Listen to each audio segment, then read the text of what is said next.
cultura afro-brasileira se manifesta na música, na religião e na culinária, entre outras formas de expressão cultural. Segundo a professora Ana Luísa Yarkuski, os negros entraram no Rio Grande do Sul com os primeiros casais de colonizadores e com alguns oficiais militares na condição de escravos. Nessa época, os negros trazidos da África eram batizados e obrigados a seguir o catolicismo. Nossa conversão não tinha necessariamente efeito prático, e as religiões de origem africana continuaram a ser praticadas secretamente em espaços afastados, como florestas e quilombos. No início do século XIX, as manifestações rituais e os costumes africanos eram proibidos, vistos como retratos de uma cultura atrasada. Somente a partir do século XX que, aos poucos, começaram a ser aceitos e celebrados como expressões artísticas genuinamente nacionais. Sejam bem-vindos ao Cult na TV.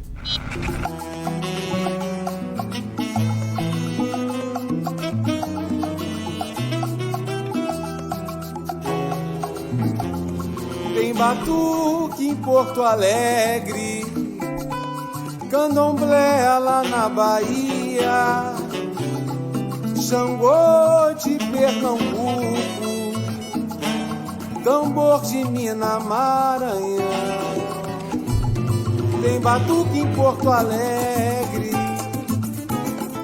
candomblé lá na Bahia, Xangô de Pernambuco, tambor de Minas Maranhão. Viva o povo de terreiro e sua nação. Peço respeito à sua fé e devoção. A cada casa que se encontra aberta, emana energia certa. Vem que a roda vai girar. Os orgãs tocam pra embalar, os xirês agitam. A rodar os ilus ecoam ao suar. Salve todos os orixás. Os orgãs tocam pra embalar, os xirês agitam. A rodar os ilus ecoam ao suar. Salve todos os orixás. Mucuyu, Mojubá, Olofé, Motumbá, Saravá e Axé. Mucuyu, Mojubá, Olofé, Motumbá, Saravá e Axé.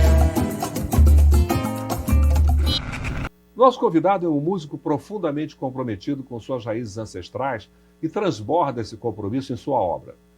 Oriundo de Porto Alegre, Rio Grande do Sul, estado costumeiramente associado à cultura europeia, ele resgata a riqueza cultural afro-gaúcha, tendo como raiz inspiradora os avós, vindos do quilombo do Morro Alto, em Osório, e de Pelotas, no extremo sul, destino de muitos negros escravizados e onde a cultura africana foi semeada nos Pampas. Atualmente morando no Rio de Janeiro, ele completou 25 anos de carreira, desenvolvendo seu trabalho de percussionista em cidades como Genebra, Bruxelas, Antuérpia e Paris, com o curso Le Chemin de la Percussion Brésilienne, os caminhos da percussão brasileira.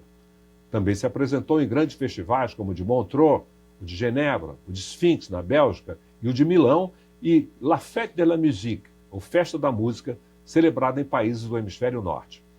Hoje nós vamos conversar com o cantor, compositor, percussionista e arte-educador Marcelo Amaro. Marcelo, seja bem-vindo ao nosso programa. Olá, Carlos Alberto. Muito obrigado pelo convite, Filó, e o seu também. Gratidão ao CUT. Vida longa.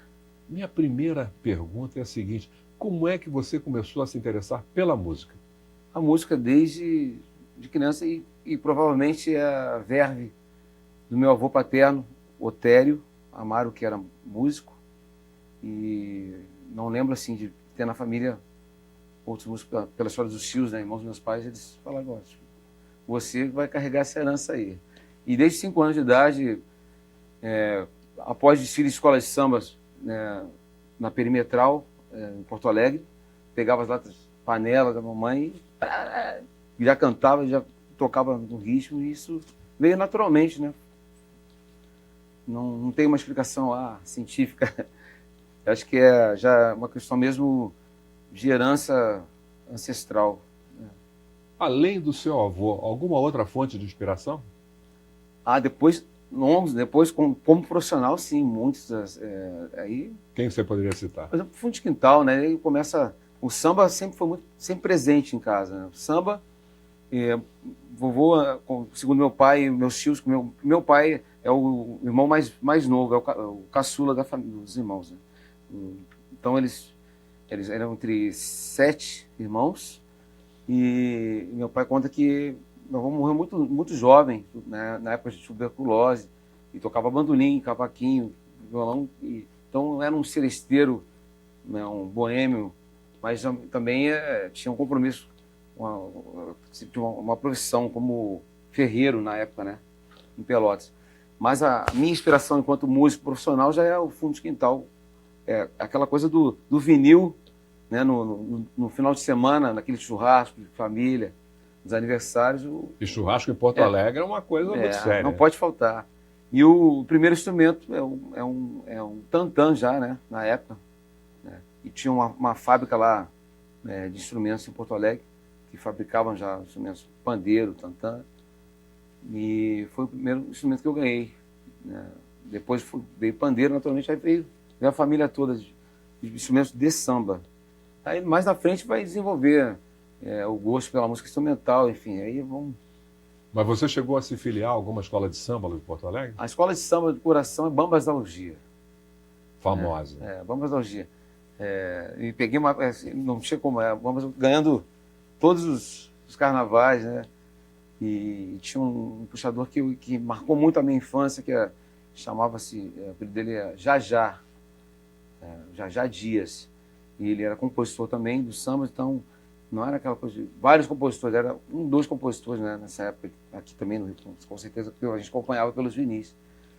E a escola que eu sempre gostei, e a minha mãe também era bambista, e íamos todos os carnavais, porque a minha mãe era funcionária municipal do pronto-socorro, e fazia um bico, né, no carnaval, na Epatur, que era... Agência de turismo. Turismo, cuidava do carnaval. E então pegava os funcionários que queriam trabalhar, fazer um extra. Então eu ia no colo já com a minha mãe, fazia né? Então, dormiu, botar numa caixinha lá, fica aí. E escutando aquele som, não tinha como. Né? E ela vibrava, quando passava o Bambas do Dia, parava tudo. Depois ela seguia o baile. Enfim, meu pai da Praiana, porque a Praiana é criada uma padaria chamada Praiana, na Rua da Praia, por isso Praiana. E os pelotenses, né, quando migram para Porto Alegre, se encontram nessa padaria. Então, Zé Grande, papai, e meus tios também, que são também sócios fundadores dessa Giba, Gilberto, meu tio também, Gilberto Nascimento Amaro, que foi um grande percussionista, que levou o supapo, um instrumento de 1 metro de altura, né, é o pai do timbal, porque é um instrumento bem provável, isso tem pesquisas da época da escravidão ainda, feito era encorado com couro de cavalo, né, isso na época das charqueadas. Então, depois, logo, quando o carnaval de Pelotas é um carnaval mais pulsante do Rio Grande do Sul, eles utilizam o supapo, né, reutilizam o supapo, mas antes disso aí não tem uma história. Como é que era utilizado esse instrumento? Né? Ele é feito de tronco de árvore, bem provável nessa época da escravidão, tocado deitado, né? E na escola de samba ele era tocado só por negros de mais de 1,80 m de altura. Por causa do tamanho do tamanho de 1 metro, um instrumento de 1 metro de altura, não tinha como o cara baixinho, com 60 sair tocando, porque ele ia sair arrastando. Então, tocavam com ele assim, né? Aqui lá abaixo, do lado. Então esse instrumento foi levado para a Praiana. Então a Praiana era como se fosse a mangueira. Não tinha surdo de terceira. Então o surdo de terceira era o supapo. Né? Ele iria dando supapo no couro, né? Por isso ficou esse apelido. E uma coisa que eu vi em Porto Alegre, ainda quando jovem, visitei, instrumentos de sopro nas escolas de samba. Isso foi uma febre. O meu pai, ele chama-se Jolar, o nome dele. Ele é amante até hoje. Né? Quando ele vai a samba, assim, ele adora ouvir os instrumentos de sopro, um trombone, um trompete. Então ainda tem lá as bandas, né? A mais famosa que em Porto Alegre, que tem em Porto Alegre ainda, chama-se Banda da Saldanha. Saldanha Marinha era uma rua. É uma rua que fica no Menino Deus. E ali foi criado não um bloco, uma banda mesmo. chamada Saldanha. Depois de anos, eles têm hoje uma sede na Padre Cacique, ao lado do estádio do Internacional. Entre o Internacional, em frente tem um... Não é museu, vai falar museu. Ao lado do outro lado tem o Imperador do Samba, então ela fica bem no meio, na Padre Cacique. Bem localizado. Bem localizado. Então, vai desfila 3, 4 vezes ao ano. Né? Vieram ao Rio, fizeram alguns carnavais aqui no Rio, mas é algo muito específico do Rio Grande do Sul. No interior também, Pelotas é muito forte, né? Também tem. Aliás, o Carnaval de Pelotas é o carnaval que dá vida ao Carnaval de Porto Alegre. Né? Isso que você está falando é muito interessante, porque costumeiramente a gente associa Rio Grande do Sul à cultura europeia, especialmente à cultura alemã, Sim. italiana. Mas pelo que você está mostrando, a cultura afro-gaúcha é muito forte. Como é que ela conseguiu florescer no meio de uma cultura predominante europeia? Eu acho que, como em toda a diáspora africana no Brasil, ela conseguiu burlar, né, o sistema e de certa forma, estão cantando ali, estão fazendo uma... Deixa eles lá. Estão fazendo uma festa, mas estão cultuando aqui nossos orixás, mas eu acho que a gente, eu acredito que como seja uma minoria, né, é muito pequeno o número de negros, hoje no Rio Grande do Sul todo, mas acho que nessa época da escravidão era muito forte. A charqueada era... Não, ela movimentava o Brasil todo. Segundo né? então, sociólogo Fernando Henrique Cardoso, em Capitalismo e Escravidão no Brasil Meridional, no início do século XIX, os negros eram 30% da população do Rio Grande do Sul, diferente de Exatamente. 15% hoje. Hoje, né, isso vai dispersar depois ali, né, das charqueadas, Uruguai, né, E a chegada dos imigrantes. Exatamente, dos imigrantes também. E acabam... Mas, assim, eu acho que tem uma organização que eles conseguiram fazer com que... E até hoje, eu acho que o Rio Grande do Sul é o estado que tem mais terreiros e leis ainda, né? As estatísticas mostram isso. Eu acho que até mais hoje do que qualquer outro no Brasil. Eu não sei, até o ano passado... Mais do que na Bahia. Porque, exatamente, em Salvador tem muito mais, mas no estado todo. Por exemplo, Caxias do Sul, aí você tem essa coisa, né? A predominância italiana, alemã, mas... Essa né? presença. Não, e eles mesmos batem cabeça. Também. Vão bater cabeça também. Me diga uma coisa, você participou de grandes eventos internacionais, tem participado de grandes eventos internacionais, e com destaque para o Festival de Jazz de Montreux. Como é que você entrou por esse caminho? Isso foi numa ida, uma viagem que pintou em 2001, 2002, para um festival de música em Genebra. E aí, de Genebra, foi uma comitiva de Porto Alegre, foi. Vitor Ramil, Bebeto Alves, foi uma galera da chamada MPG, né? Música Popular Gaúcha. Mas o meu tio, Gilberto Nascimento Amaro, ele também iria, só que ele estava muito doente e não pôde ir nessa viagem. Fui convidado para ir no lugar dele e tive a oportunidade aí de conhecer a Europa, de conhecer a Genebra, e aí eu acabei conhecendo um grupo lá, André Sapatos Novos, um grupo de choro, que foi assistir esse festival. Na verdade, o nome do festival chamava-se Festival Porto Alegre, um outro Brasil. Olha o nome já era totalmente né, preconceituoso, né? Mas enfim, aí eu falei, vamos lá que eles vão ver o outro Brasil que vai chegar lá. Vai ser o mesmo. E levei uma batucada, levei tudo que instrumento eu já tocava, né? Desde 18 anos, profissionalmente estava já, vamos dizer para minha mãe, estou afiado, estou pronto. E aí conheci um grupo de choro que não tinha um pandeirista, tinha um baterista. Eles viram tocando pandeiro e falaram, você não quer fazer uma turnê com a gente? Vai tocar na França? Não sei o que. Eu falei, topo fazer, quando é que começa? Mês que vem, tá? Eles teriam que retornar, eu falei, não, eu vou seguir aqui, vou dar um jeito de ficar aqui. Ele, não, ficar na nossa casa. Então fiquei lá 2 anos, entre Genebra e Paris. Então, a partir dessa minha estadia lá, eu consegui contato, conheci outros colegas, o Ademir Cândido, que é um guitarrista que hoje mora aqui no Rio, que tocou com o Hermeto Pascoal, com uma galera da Calbi Peixoto, e ele estava morando em Genebra, em em Zurique. E aí conheci essa galera aí. E nós vamos prosseguir com esse papo depois do intervalo.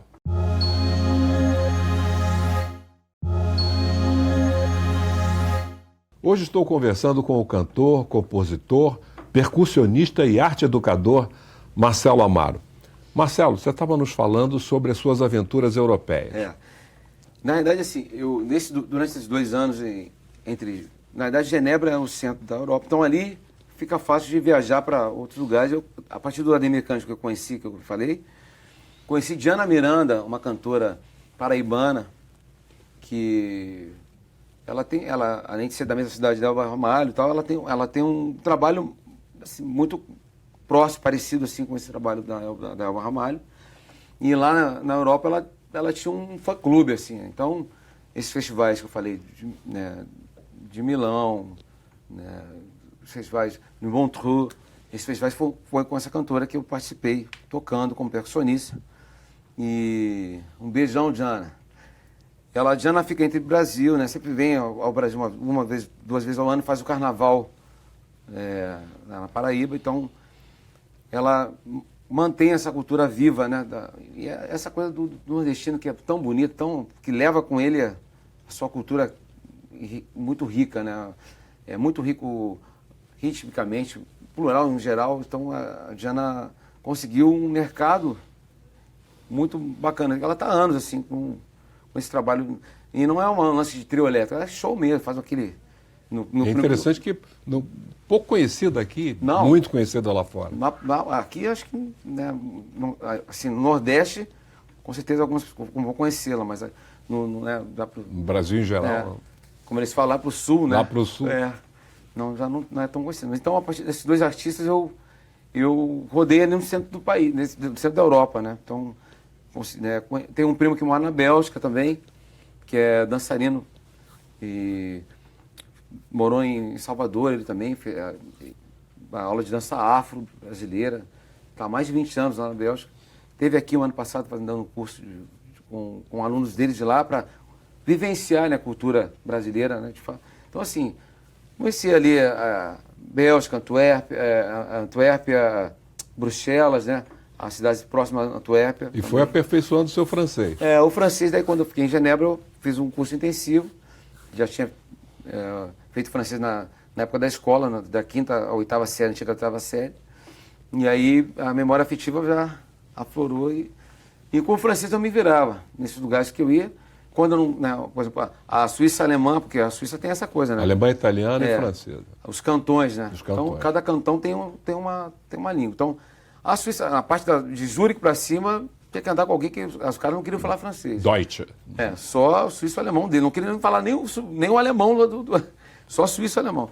Então ali eu andar sozinho só para comprar pão, café. Mas foi uma experiência muito boa. Tenho muitos amigos e pretendo agora com um trabalho novo, né, voltar em breve. O que você diz, qual teria sido o ponto alto dessa sua experiência europeia? A cultura num plural, né? Você, por exemplo, em Genebra parece a capital da Suíça, porque é a capital cultural, né, da Suíça, é Genebra, porque você vai encontrar gente do mundo todo. Então, como se tivesse, eu nunca fui a Nova York, mas como se fosse Nova York, né, como a gente tem aqui em São Paulo, né? Acho que o Rio também tem bastante com essa questão do turismo. Cosmopolita. Cosmopolita, exatamente. Mas eu vejo assim, eu acho que é o que a gente leva da vida, né? Isso tudo você traz também para o seu trabalho de arte educador, né? Sim, sim. Como é que começou isso? Com 18 anos eu fui convidado, na verdade eu tinha 17 anos, para 18 anos, eu fui convidado por um amigo chamado Sandro Sampaio, e ele já trabalhava dando aulas em centros comunitários. Porto Alegre tem centros comunitários, pensar como a gente tem aqui essas lonas, né? Lonas culturais. Mas seria... pensar mais como se fosse um CIEP, na verdade. CIEP. Mas não trabalhar só com cultura, assim. E eu comecei com 18 anos, eu não parei mais. Nunca trabalhei com carteira assinada, sempre trabalhei sempre trabalhei dando aula. E aí começamos a fazer uma associação cultural de oficineiros, começamos a fazer um convênio com a prefeitura de Porto Alegre. Ficamos anos com esse, né, convênio, mudava. E a partir dali eu fui me aperfeiçoando, estudando como autodidata. Não fiz faculdade, fui fazer faculdade só aqui no Rio. Então, passaram-se anos, viajei para poder... Então, a minha bagagem, ela veio, contrário de muita gente que vai para a faculdade para fazer... Ter uma experiência depois no estágio, já tinha. Essa experiência... A faculdade veio depois. Veio depois. Acho que, como uma professora me falou, Adriana, isso aí você fez tudo que as pessoas teriam que viver, isso tudo antes, depois, vir fazer uma faculdade. Porque você já viu com uma bagagem, né? E, claro, vai sempre aprendendo, mas viver a vivência, né? Essa coisa do aprendizado na rua. Você vai numa comunidade, você saber que não tem instrumento naquele lugar, você tem que fabricar o instrumento, pegar uma lata, não tem surdo, não tem uma sala de música. Uma escola particular tem tudo isso, mas a escola municipal não vai ter isso. Então você já vai ter essa experiência quando chegar, né, saber lidar com essas situações assim. E esse seu último trabalho, vamos ver? Ficar do teu lado me deixa mais forte, me ilumina, me dá subnorte. Transformação no meu olhar, só tinha Abreu. Inusitado, cuidado, bem tratado, regado na verdade e no prazer substancial, um carnaval de emoção, ai de emoção, retumbante, perfumado, não menino, resistindo a quem se opõe, sabe lutar, é sol, lua, dia, noite e paz, nosso amor, presente de Deus, relação sem fim, o bem deságua em mim, é pra eternizar, presente de Deus, poder te abraçar, toda luz que há, nunca vai ter fim, presente de Deus, relação sem fim, o bem deságua em mim, é pra eternizar, presente de Deus, poder te abraçar, toda luz que há, nunca vai ter fim.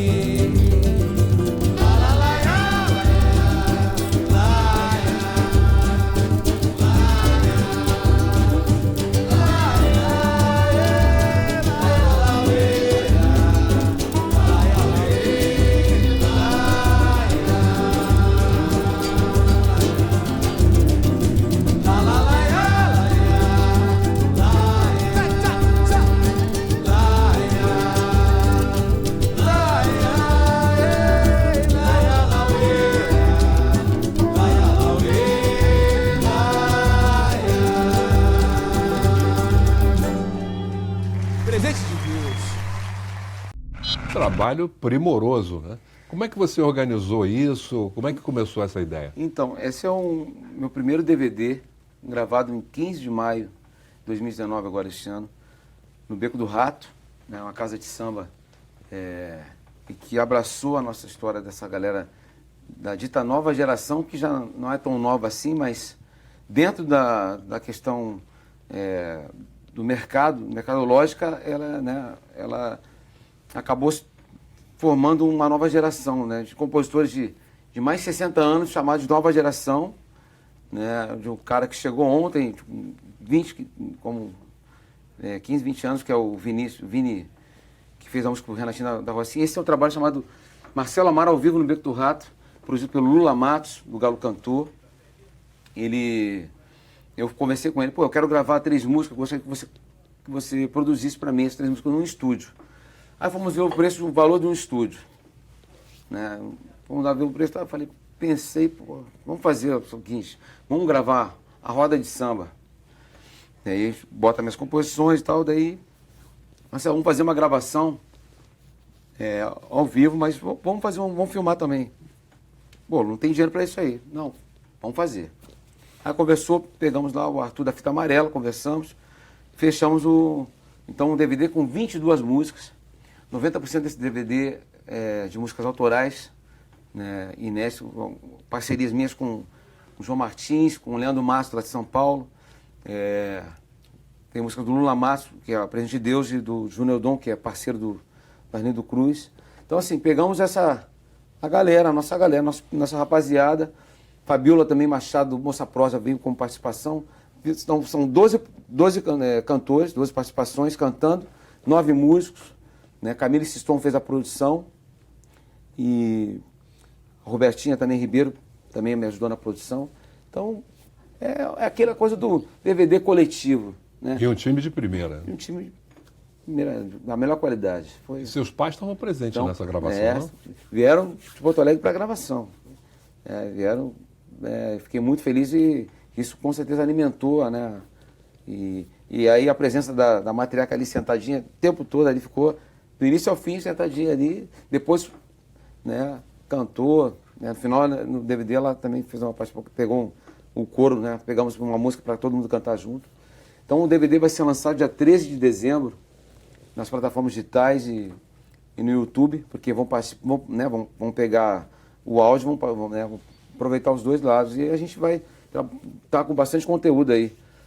Do final, até o final do primeiro semestre do ano de 2020, a gente tem bastante conteúdo para trabalhar. Então, vem aí Marcelo Amaro ao vivo no Beco do Rato com toda essa galera, esse coletivo maravilhoso que participou aí do DVD. E é muito bom saber disso, dessa chamada nova geração, que não é tão nova assim, porque vem trazer coisa de qualidade, realmente no momento em que a música brasileira está havendo uma predominância de coisas ruins, não é? Carlos Roberto, a gente costuma falar entre a gente, assim, no nosso meio dos sambistas, que tem uma produtividade... a quantidade de sambas que se faz, não é só a quantidade, mas a qualidade de sambas também que é feito. A gente produz muitos sambas. Né? Eu comecei a compor em 2015, então eu sou muito novo. Mas tem uma galera que está compondo aí há mais de 20 anos. Mas, assim, não é porque, hoje eu fiz um samba, amanhã, mas assim, faz com qualidade. E a gente acha que talvez seja o gênero musical, o samba talvez seja o gênero musical hoje, que mais produz música. Né, assim. Então, assim, se tiver que gravar disco até 2050, tem música aí. Né? A gente vê pegar assim por Beth Carvalho, que era uma capitânadora, a mulher, visionária, né? De vir até os Caciques de Ramos, ver aquele lance acontecendo, não é possível, os caras nunca foram gravados. E com certeza a obra que ela deve ter em casa, né? O acervo musical, né? de fitas cassete ainda, é infinito. Né? Estou falando agora dessa geração, mas imagina o que está fora dessa questão de internet, né? De redes sociais. Agora me explica o que é isso aqui. Então, essa aqui é como se fosse uma caixinha de fósforo. A caixinha feita pelo Marcos China, e é um projeto chamado Viva a Percussão, que a gente fez uma homenagem ao Dia do Percussionista, né? No dia 16 de outubro, se comemora o Dia do Percussionista. Então, eu conversei com uma rapaziada, né, os percussionistas, falei, o Rio de Janeiro é um celeiro, né? Tem tudo que é, de todos os gêneros musicais tem né, percussionistas aqui. Então, acho que seria legal a gente fazer um encontro. Fizemos um primeiro encontro no Teatro Rival, em 2018, e aí o Marcos China já fez essa caixinha para mim. A caixinha de fósforo, feita de vinil, ela tem miçanga. Né? Então, nessa segunda edição que nós fizemos aqui foi no Celina, Hotel Celina, também o Marcos China levou, então foi um sucesso. A caixinha, o festival também foi um sucesso com 8 atrações, né? Então a gente espera, e com certeza iremos fazer o festival acontecer em 2020, na data do 16. Na verdade, a ideia é fazer o mês do percussionista, em outubro. É isso. Sucesso para vocês. Muito obrigado, Marcelo. Obrigado a você. Foi um prazer muito grande recebê-lo aqui e ter essa aula sobre música afro-gaúcha e afro-brasileira em geral. Eu que agradeço, estar na presença de um grande mestre. Obrigado, Acuti. Gratidão. Eu conversei com o cantor, compositor, percussionista e arte-educador Marcelo Amaro. E para rever essa entrevista e todas as outras, é só acessar www.alerj.rj.gov.br ou www.cultune.com.br. Obrigado pela audiência e até o próximo programa, quando estaremos juntos mais uma vez. Courtney, para mim, é quilombismo contemporâneo. Estamos aí, sempre, sempre. Obrigado. Presente de Deus, relação sem fim, o bem deságua em mim, é pra eternizar. Oh, oh, presente de Deus, poder te abraçar, toda a luz que há nunca vai ter fim. Presente de Deus. Valeu, Courtney.